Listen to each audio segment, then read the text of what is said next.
Samantala mga idol, balitang presyohan, sumipa ang presyo ng ilang produktong karne sa ilang pampublikong pamilihan sa lalawigan ng Pangasinan.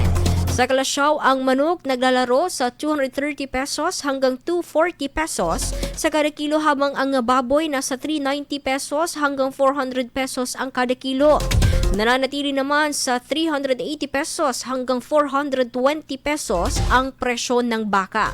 Sa Dagupan City, ang manok nasa 200 hanggang 220 pesos, habang ang baboy mula sa 350, ngayon ay naglalaro ito sa 370 hanggang 380 pesos. Ayon sa ilang meat vendors, nararanasan ng patuloy umanong taas-babang presyo sa mga karne ngayon. Dahil din sa taas presyo, nararanasan ang pagtumal ng bentahan. Samantala, wala namang nakikitang kakulangan sa supply ng produkto hanggang sa kasalukuyan. IFM News. IFM News. IFM.